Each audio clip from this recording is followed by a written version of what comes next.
Welcome to Her Wind Down. Now, the American dream is what we all aim to achieve, but in a microwave society where everything is thought to happen overnight and money is the driving force, how can we achieve that goal?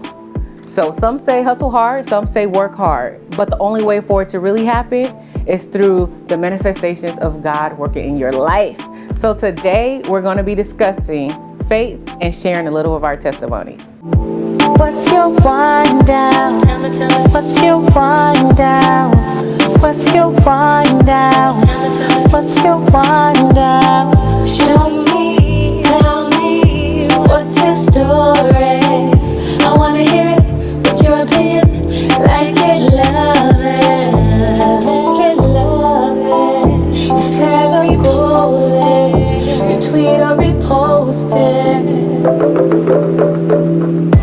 She's my sister, she's my friend. We stay rolling to the end. We stay vibing no matter what we're riding. We can laugh, be shy or cry. Let's find answers, not ask why.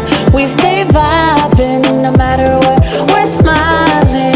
I got this, you got this. We got this, we good. I got this, you got this. We got this, we good.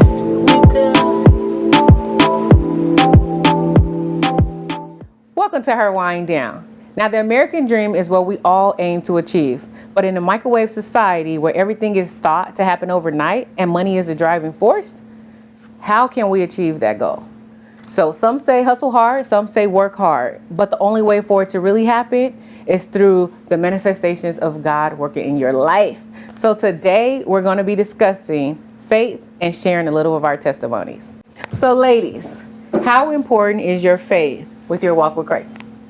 It is so important. I think it's the driving force. You have to have faith when you're walking with God in every aspect of it. And if you don't have faith, I don't know how you would even manage to get through anything. Right. Mm-hmm. Yeah. Right. It is. That's all we have is faith. What else is we gonna be like, Lord, I know my gas light is on, but I gotta make it to this destination on faith, and I'm gonna get there. And I never run out of gas. It just be going. God make a way out of no way, and it's there. You know what I'm saying? But have you guys ever found a time to where it was really hard? Like whatever was going on in your life, it just seemed like it was so hard to gather up some faith to knowing that God was going to take care of you. You just like, wow, it's really hard to believe because of the way the situation is looking. I have. I remember, again, when my mom passed away, I remember the next day, like it was probably at least 4 or 5 o'clock in the morning, and I heard the birds chirping and cars driving by and everything, and I just remember asking God, like, why are the birds still chirping? Why is the sun coming up? Wow. I don't understand, like, you know, and it took faith and prayer to get me through that trying time. Like, I literally remember, like, how was life going on for everything else and everybody else, and like I used to see people laughing and smiling, like, what are you so happy about? Why are you smiling? You know, but I would have never thought that I would be in the position I'm in today, and if it wasn't for my faith. Yeah. And I think I remember Mother's Day used to be really hard for me, like so much so that my husband was just like, I know you don't want to do anything, and I know this is a hard day for you, to the point where I had to really look at the fact that I was a mother, and that it's not necessarily all about me, and God has given me these blessings so that now I do have something to look forward to on Mother's Day, you know? Yeah. Wow. Way to bring out the tears, Tam. I know. What about you, Forrestine? A time to where it just seemed like because of the way everything looked on the surface that it was really hard for you to like muster up some faith. What? Which one you want? Which I can pull them. Tam talked about her mom, but I felt the same way about my dad. Like, how is the world going to continue without this man here? Like, he was the world. So that was a trying thing for me. I think more so because he was like backup for me. Like, I ain't got no money. My daddy do. I don't got no gas card. My daddy do. So I think in that area, which it kind of played into my finance area as well. So it was like, a twofold. Like, okay, my dad was gone, but even as I got older, my finances, it was like, okay, you play it safe or you keep playing at the limit. and it ain't gonna happen. And then it's like every time God just shows up like, girl, I was gonna wait because you need to learn to stop. But I'm gonna rescue you. I ain't gonna let you fail, but I'm gonna get you to that point where you know, listen, if you do it again, you think these consequences kicking your butt. But because I believed in God, I know that I'm not a failure. I know because of God and my faith in God, like, okay, I'm not failing. I'm being taught a lesson. Yeah. So that's how I see it. And now I'm at a point in life, I'm at a job I don't have a degree for. I applied for it. We'll get into your testimony None of later. that. So my faith is like yeah, dope. no, we'll get into that one later. Let's answer your questions. But I can understand the loss of a parent because I had that experience as well. But on the surface level of like, I remember me and Tammy lived together and we had like a 3-bedroom house and the water bill was like $500 a month. And Tammy was talking to her husband, which worked for the airport at the time, and she'd just fly in and out of town. And I'm just like, hey, you got the water bill. Like, I had everything else. Where are you going? And she's like, oh, I did. I'm sorry. Well, when I get back, well, what am I supposed to do before you get back? Yeah. And so literally I was just like, oh my God. So I went to the store and bought like 10 gallons of water just so I could put it through the back to flush the toilet. So you able to? Yeah, so I was just like, oh my God. And I was Yeah. just like, okay, God, this is ridiculous. I put this one in her pocket so she could take care of it, you know, and then it was other stuff like, I remember I was working for this one company and they just called me into the office and she brought a security guard in there with her. And she was like, oh, can you sign here, Terry? And I'm reading it and it was like termination letter. I was like, oh, so I'm being terminated? She was like, yeah. I said, well, on what basis? Like, what's the reason? She was like, oh, well, we don't have to give a reason. What? I said, you don't have to give a reason? I mean, I knew it was already a racist company and everything, but it was more so like, I know you don't have a reason. But I was too happy, literally. I think I walked around too happy and they made these little racial slurs and comments when I walked through the hallway, but I ignored it. I'm just like, oh, it's no big deal. You know, it's like, it's whatever. It's not that big of a thing to me. But when she told me, like, it's as if that didn't break me down, like, I'll get you. I got you. Let me go ahead and let you go then, you know? So my supervisor told me, well, why do you drive a BMW and I drive a Civic? Then she said, you live by yourself and why do I have a roommate? I said, listen, I don't know your life. I don't know why your life is set up like that. Wow. And then like over time, like little silly stuff like that was still happening. Yeah. And then they just let me go. So I was just like, okay, God, what is this? What do you want me to take from this experience? What do you want me to learn from this? Like, how do I get fired? You know, I have these bills. I literally went down to the county building and I was like, y'all got to give me some money, like my car note, like now, because I still had a car note, but that's why I got the BMW. Somebody gave it to me because I got in a car accident, but I still had a car note. And so I told, like, look, this is my car note. This is my rent. They said, oh, well, we could only give you $400 and something, child. Like, an older black woman, child, this is all we gonna give you. I said, it's time for me to go. I can't work with this. I can't even Yeah, eat so on then that. I said, okay, God, what do you want me to see? What do you want me to take from this? You know? And I literally, even during that time, I wouldn't consider myself sold out for Christ. Like, I still had my fornicating and my smoking weed, like, okay, God, what you want me to do during this time? Like, you know, okay, God, whatever it is you tell me, you know, it was one of those, like, and what's so crazy is even in that mindset that I was in, like, God still covered me and he still kept me and like I was still taken care of, and I just thank God for that because now I'm older. It's like you can't look at a person that goes to church and smokes or fornicate and say God don't have a hand on them. That's right. You know, because I know where I was at. I know what I experienced. That's right. I know my own story to say God still has you. good old No grace matter and what, mercy. God is still covering you. You good, you know. Get it together. But you good. But I know you're But you good got- because He had me, yeah. and you know. But okay, was there a time you lost your faith because of something that you was believing God for and it just didn't happen? Yeah. I think in my career, because I always wanted to work in entertainment since I was like third grade, whatever, 9 or so. And that's all I wanted to pursue. And so I went to college for that. I had a plan. I was like interning. I was like, this is gonna happen. And once I graduated, September 11th happened, and it shut down all the movie industry. And that's what I wanted to do. So I went into all these interviews, and every time I went in, they would say, I'm sorry, things just aren't working right now. We don't have any openings. And it was just a different time. So I had to go get a job, doing something I didn't want to do, but I had to be an adult. And my dream was deferred for, man, I say my dream was deferred for about 15 years. And I ended up working, doing marketing, and it still wasn't what I wanted to do. But I was just like, oh, no, God's going to make it happen. And it just wasn't happening. And then we went into that 40-day fast. I lost my job that I prayed for. And I still was just like, oh, this is never going to happen. God does not want me to work in entertainment industry. And I just literally gave up on it. And I happened to take my aunt to a meeting at Fox Plaza, and I'm sitting there, and it's a picture of the Fox searchlights. And I just said, man, God, if you don't want this for me, then I don't want it neither. And I swear, it's like something unlocked. And then a couple weeks later, I got the opportunity to join the staff of the new Ricky Lake show, which was great. Mm-hmm. And from there, of course, my career has continued to grow because he's opened up doors that have just been so amazing.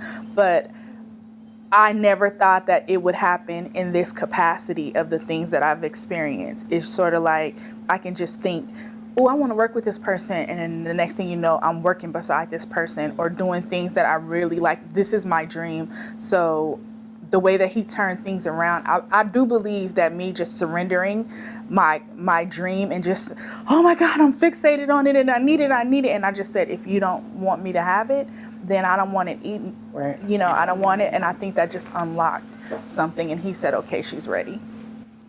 Okay, well, since you're already on that and Forrestine already tried to jump to it, let's talk about God opening the doors of opportunity and share a little of the stories, like a little of your testimony that you knew it was nobody but God. You want to start, Edith? No, give it to Forrestine. Go ahead. So there's been a couple of times, especially in my career life, where I know it's nobody but God. Especially like the career that I have right now. Literally, I know it's nobody but God. I don't have a plaque on my wall in my office that says University of Nothing. Okay? If I could put one up there that said University of God, I definitely would, because I know that USC, UCLA, or any other college could top his degree. But literally, this job that I have, that I applied for, the qualifications, I met none. The requirements, I met none. The experience, of course I had it. I go to YouTube University for anything. You tell me this is what I got to do? Oh, let me learn it real quick. I got it. But everything they wanted, I didn't have it. And God was like, apply for it. Apply for all 4 of them in that category. I was like, what? For what? So I could get a letter that say, yeah, we're going with another candidate. I applied for it. I want to say, but wait, I applied for it. But before I applied for the job, I had started putting these sticky notes on the mirror. And it said salary job, June 2019. I had put some other ones, you know, strengthen my walk with the Lord, save money, you know, all the good stuff. And so I forgot about it, put it on the wall, prayed about it, just left it there. Didn't even think about it. Continued to work where I've been working. And I got a call. And the lady was like, you're in my top 3 picks. And I was like, me? She's like, yes, I want to interview you in about an hour. I said, an hour? What am I going to say? Normally, I got time to Google these things. I ain't got time to think. So she interviewed me over the phone. I went out of town for a week. She called. She said, you're in the top 2. I said, okay, yeah, this ain't for me. Like, top 2, I don't ever hear, like, okay, top 3, top 2. It's like either you got it or you don't. So she said the top 2. But before she got off the phone, she said, no matter what, just know God is good. I said, oh, okay, this is how we're doing it. Got it. I was like, okay. So if you write it down, make it plain, put it up, pray about it, I honestly believe, like, without a shadow of doubt, where I'm at right now, it ain't nobody but God. And I remember, I want to say probably 5 years ago, I wrote a note down in a journal that said, no matter what I have and where I am and whatever I become, I want people to look at it and know that nobody but God did it. And I'm literally looking in offices that I go in, like University of, where'd she go? Pepperdine and Harvard. And I'm just looking at my wall like, by God's grace, like, let me just Praise put God grace for up on that. here. Yeah. But it's like crazy faith. Congratulations again. Yeah, Thank you. congratulations. Thank you. Yeah. So proud of you. Yeah. Yeah, that's amazing. Tam, you want to share? I think my whole life kind of is like I'm a living testimony. I've been married for, 15 years now. Wow. And I have 4 beautiful children. And I have businesses. And I think if you would have asked the younger me what my life would look like at 36 years old, I wouldn't have thought it would be this.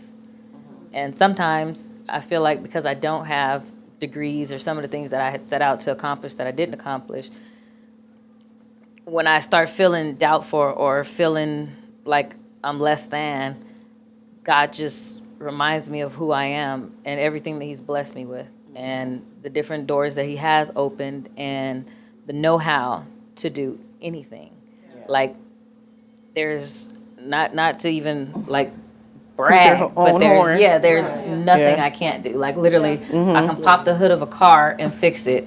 I can bust open a computer and build fix it. it, rewire it, all of that. Bust and down a wall and build it back up. literally. Right. And I really don't attribute that to myself. That's nothing but a gift from God to be able to maneuver the way I've been able to maneuver, and even just to have my life is a blessing in itself. Jackie of all trades. Yes, you really are. Angela. Oh, I'm next. Okay. God continues just to open every door in my career. It just becomes bigger and bigger and bigger. And one particular instance I can talk about, I was unemployed after a show was canceled. And I was thinking like, oh, what show do I want to work on next? And I think Arsenio Hall show was coming on, Queen Latifah, The Real. It was when all these shows were new. And I just was like, wow, I would really like to go to the Queen Latifah show. And so thought nothing of it. And then one day I'm driving in Culver City and I stop at a light that I never ever stop at because it's always green. And as soon as I look to my left, it's the billboard of the Queen Latifah show. And that was like December 15th-ish. I look at it and God said, soon you'll be there. I said, okay. I went to my dinner. A couple weeks later, He gives me a dream in color. And in it, He shows that they're going to call me for a job and that I was asleep. It was the morning and I woke up and that I had to do my interview on the phone. Once I did that, I actually called Tammy. And I was like, Tammy, I got some hair. I'm going to be working soon. And I don't even know if I told you this, but I was like, so I need you to put in my hair in. And she did me a solid because I had no money. And she put my hair in. And so a couple weeks later, I end up, and then I went and I got a bag because I said, I'm going to be working soon. So for Christmas, I got myself a new working bag. And I ended up getting a call. And I saw the number. And literally, it was exactly how it happened in my dream. And they called me. I know it is crazy. Like, it makes me emotional because how God just does things. So they called me and I'm talking to, I know I am, but it's just like, this is how God moves. So how can you not be moved by it? Right, yeah. But they called me and I was just like, oh, this is money right here. Let me get up. And they was like, so we got a position and, we need to interview you right now on the spot. And so I was like, well, I'll stay ready, so let's go. So I did my interview, and within 24 hours, I had my contract, and the next week I was working, doing at the place that God said, well, you're going to be there. And when I went there, it's just continued open doors. And so in every aspect of every job I've ever had in entertainment, God continues to open the door. And that's how I know it's Him. Because it couldn't have happened like that. People, I was like, that's crazy. No, that's God. Right. Period. So Edith, you ready to share? Of course. I'm going to tell you how good God is. Some years ago, I was at work and I was driving. And I felt this pain at the bottom of my stomach. And I started driving, and I couldn't continue. And I was over the seat where I couldn't continue at all. Went to the hospital, and they gave me, all these x-rays. They kept telling me, oh, it's something there, but we can't see it. Now, I was going back and forth to the hospital for like months, trying to figure out what's going on. No bladder infection, nothing is there, and just over and over again. So that last time I went and I got checked, they were like, oh, you have cancer. What? Me? No way. So, yeah, they went in, and the doctors was so surprised, like, oh, it's something there. You know how doctors come and they like, okay, we can't tell you this. We want to send you here. We want to do this. And so they send you where you can't, go in and bust a lip or whatever for telling you something. So I went in, they're like, okay, we want to see. So I went for at least 2 months with them telling me that I had cancer in my body. So now God is dealing with me. So in my head is like, I'm going to die. Everything in my body, my mind, everything just flashed before my kid. I can't leave. I have kids here. I can't do this. So those 2 months, just saying, like, I haven't even went through tests yet. But just to say, and then I'm telling my mother this, like, oh, I have cancer. No, you don't, baby. You don't have cancer. That's mom. But your mom is going to always tell you, oh, no, baby, I'm there when we praying. I'm praying too, Mom. But the facts, they said it. You know how your doctor tell you, like, yes, it is. It's there. It's there. No, it's not, baby. That faith from a mother letting you know, God got your back. Go ahead, go to the doctor and come back to mama. So when I went to the doctor, they did this test for my bladder. They took pictures or whatever. So inside the bladder, I had endometriosis inside of my bladder. It was a little tiny endometriosis, but it was inside. And the doctor could not believe how it got there. It was like, who does this happen to? Because usually a woman will get endometriosis in the uterus. Yeah. And they can't have babies. But mine, I had 3 babies, nothing. All this time I had this inside my bladder, even when I was pregnant. Nothing came forward, nothing was there. So by the time I went into surgery, they told me this 2 days after they told me I was in surgery. And they were removing this endometriosis inside my bladder. So the story was so funny because my husband was telling me when he came out after the surgery, my sister was there. They were like, and he was shaking his head like I was dead. Like, you come out and you about to get this bad news. And he was like, I just can't figure it out. Like, why? Like, I'm a science project. So when he came out, James was like, what did you do to my wife? What is this? He was like, I just had to figure it out. So what happened was when he went in to do my surgery, it was 2 doctors in there, and he brought more doctors in. So 4 doctors couldn't figure out where to cut me, how to get into that bladder. But the mercy of God, mercy of God. One man stopped 4 doctors from doing a surgery that could have had me paralyzed or messed my whole system up. Because he You're not going to get me crying, girl. It's coming. One doctor said no. And he argued with 3 doctors and said, don't touch her. That's the wrong way to do it. And he came in and did that surgery on me. And I'm here today to say I'm nothing. Come on now. Nothing. Thank you, God. Because when you was in the hospital, you was down on that. Angie was there. She saw me. I had a bag. I couldn't walk. I couldn't do anything. And it was terrible. It was like everything stopped.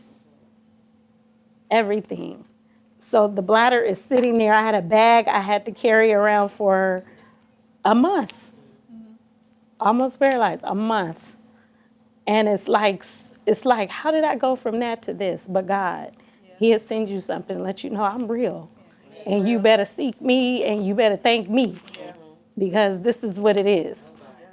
So I just thank God that I'm here And I could tell that story to women because some women don't even know they have that. Yeah. Some women don't know they're going through. They just like, oh, my cycle is so bad, and the doctors tell me that's unreal. We never had a person who had endometriosis inside the bladder. That's always on a uterus or somewhere else, never inside a bladder. So they use me as something to say when they go and study, or, you know, that's me. Look at this. This is what happened to her. But we removed it and we thought it was cancer, but it wasn't cancer. It was that. And God healed me. And I'm here to tell all women, hey, don't take one doctor's advice. I had to go to 4 or 5 just for them to check me and make sure that it wasn't cancer. One doctor was telling me it was cancer. No, you have cancer. That's cancer. No, it wasn't. So I just thank God that I didn't stop and I kept going and listening to the, you know, older woman and the women of the church and them praying for me and letting me know, like, hey, God is real. Yeah, Have faith. that's right. Faith. Well, thank God that you are still here with us today, Amen. you know, Have faith. and prayer changes things, of course. Nothing's too hard for God. Right. So Nothing. mine is so many of them, but I'm going to start. I was sitting at home by myself, and I was still going through a transition or a stage in my life where, you know, I was still, you know, out there fornicating. I wasn't married or anything, and I was still smoking and doing whatever it was that I wanted to do. I was living a rebellious life, right? And I will always go to church, though, because I have to pay tithes. So my mom taught me that. So I will go to church with hangovers, and I will pay my tithes, go to the bathroom, throw up, sit there on the toilet and be like, okay, Terry, you're not going to make it. Go home. And I will go home. So you could always count on me to go to church as soon as I get paid. I know I was going to be there because I had to pay tithes. One day, I'm sitting on my porch, and I'm like, what am I going to do with my life? Like, what is going on? And it's late at night. And so I go down to a liquor store, and I ask them for a bottle of Grand Marnier, and I asked them for some cigarettes. So they said long or short. And I said, I don't know. I don't smoke. Just give it to me. Yeah, so then they were like, well, you black, you probably want short. So they gave me some short. So I went and I sat on my porch. I smoked a Newport. I drank some Grand Marnier. I smoked another Newport. And I was like, Lord, what am I going to do with my life? And right there on the porch, it was as if, you know, God was saying, just, you know, give it all to me. Like, just come to me. Like, sell out for me. Like, just follow me. Like, leave all this. Because I'm literally sitting there, and like everything that I was doing before, it was cool, but I knew it was like, there has to be more. There has to be more. And I just start like trying to go to church, you know, and then to be new in Christ, it's easy to block out all the things that you see in church. You know, whether there's gossip going in church, if there's cliques, if there's this, that, and the other. So it's like I hear the message and everything is like in awe. I'm in awe of, like, he's always talking to me. The pastor's always talking to me. Like, how is he always talking to me? Like, am I that jacked up right now that you're always talking to me? You know? And then, you know, even with everything that mom taught us, like, I feel like I'm an awesome mom. I feel like everything that she's given us, and to inherit something to, you know, financially is something, I inherit Section 8. So I have Section 8 now. So I'm like, okay, well, I don't have to pay any bills. But then when you get to a point to where you want to try to make some moves to like do something, you really can't, because it's like a handicap. It's a crutch. So it's like a way of them making you feel stuck. So from that experience and them telling me, well, who's in my house, and coming over to inspect the house, I was like, there has to be more. And then it got to a point to where people started telling me, well, I'm about to sell my house, so I'm going to give you 60 days to move. Wow. And then I get to another location. Oh, you know, me and my wife are thinking about moving over here, so we're going to sell the property. So you got 60 days, you know, we wish we could give you longer. And so that happened again.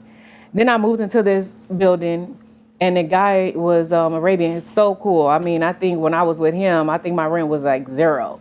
And I was just like, he really cool. He like, were you with him, girl? I know Section 8 had my rent at $0. I was just like, oh, this is great. So then he says, hey, Terry, I'm selling the building. So I told myself, I vow I need property. I will never let anybody come to me again.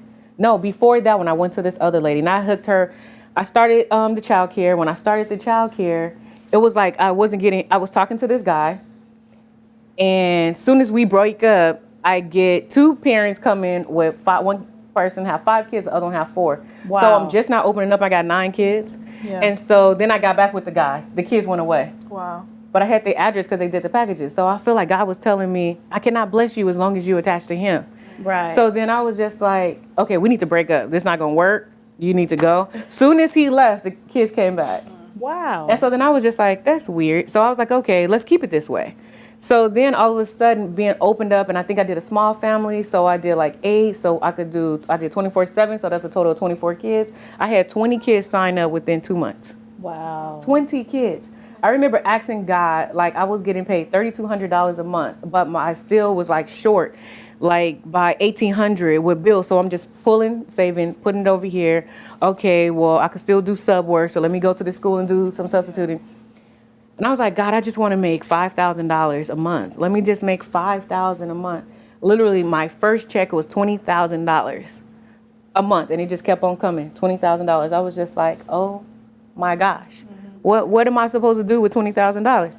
Only And- asked for 5. Right, only asked for 5. Only asked for 5. Right, and so then I was just like, oh my gosh. Then I moved into this one place. I was still renting, and a lady, I was paying her $3,000, and then she told me, oh, I got papers on the door saying your house is up for auction. I called her up. Hey, what's going on? She said, well, I was giving you a deal at $3,000. My mortgage is really $3,500. I set up her daycare. I gave her all my connects. And she couldn't even tell me that. And I vowed then that I would never let anybody come to me and tell me, you got 60 days to get out. Yeah. Or you can't be here.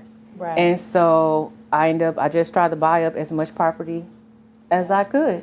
And so the next move, I ended up buying the building. Then when I seen it's available, I bought that. Then I went to another auction and bought the 180 acres. And so my whole thing is monopoly. What else is there? Nobody's going to tell nobody they got to go. Nobody's going to put nobody out. Or my whole thing is just my faith is so, I've never doubted God in anything.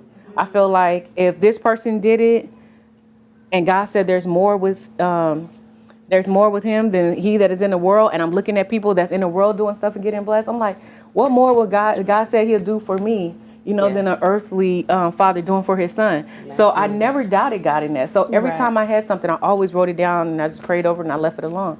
I remember I was watching a video the other day saying, Lord, I want this dog, and I was just watching a video and then I ended up having 2 of them dogs. 2 of them. I would have never imagined buying that old expensive dog, but because because I wrote it down, because I prayed about all the way down to the dog, Right. God is like, There you go. I got you. Yeah. Yeah. So faith is so important, and Yes, I it feel like is. I drive off of faith. I drive off of God just saying, test me in this, Yeah. See. and see, and I know God is real. So it's like when people have those things, I'm like, just have a little faith, just a little, just here, just a little. Mustard seed. Usually I do. I wear the necklace with the little mustard seed in it. And it's not as a reminder, it's because I did the little workshop and did it in there, and it's always cool to just have. Thank you. So when you look back on your faith journey and you think about where you are now, do you think about where you feel like where God is trying to take you right now? Have you guys wrote down your 1 to 5 year plan on where you see yourself and where where God is going to take you? That's what And do you want to share? Oh, you haven't done it yet? you need to do it, and you told me to do it. I know. So you guys want to share that? I need to do it. I know. I that. did mine. Did it? You want to share did. what it is? I can. So my 1 to 5. So in the next year, I want to purchase a home. I want to be debt free at the same time in the next year, and then 3 years after that, I want to save up. Well, 3 years. So my 1 year is to save money. Debt free, and buy a house. By year 3, I want to purchase another property, a duplex. And my 5th year is to have at least $100,000 in the bank. Like, I don't even have to look at it, touch it, bother it. It can do whatever it wants to do. Let it But I want it simmer. to be there when I need it, or when somebody needs it, and I can be a helping hand like I've had in my life. So, I love that. Just the other way around. You want to get the duplex first, then the first one, or you're gonna have to put down 10%. right. Thanks. This is my lender, my realtor, all of the above. So if you need multiples first. call her. The other way around. But I love it, and I'm standing in agreement with you on Thank that. you, Okay? thank In you, Jesus' thank name. you. Amen. You guys have some that y'all want to share? No. No. I think for me, it's just things I want to have in 5 years. But Within that time. within that time is to be have property and be a homeowner. Also to be married and have kids, and actually probably the most recent thing I want to happen. So I'm going to just go ahead and say from a year from now, go ahead and launch my consulting company. Yes. And I want that to be my main source of income. Yes. Come on, Yeah. In Ange. agreement. We'll be at your grand Okay, let me tell opening. y'all mine. So you know when you're driving on the freeway and you like get to LA and they have those big old commercial buildings that say Nissan, or I need one of those buildings. For what? I don't know yet. Let's get the building. I want the building. I put my Yes. eternal hats in there. Right. If you don't do that, You can't share just yet. With nobody yet. stealing your idea yet. That's an insider, y'all. Absolutely. Well, we thank you guys for joining us on our faith walks and our testimonies. Have faith. And God said all you need is this faith the size of a mustard seed. And literally, I take it as a joke for myself, because I remember I was going to the store to buy some seeds to plant some carrots and all that stuff, and I got some collard greens, and so those are like the mustard seeds. It was like, we could eat collard greens, but you can't have the faith the size of the mustard, which is of a collard green, which is so small. So have some faith, even if it's the size of a mustard seed. God said that's all you need. Thank you for tuning in to her Wind Down.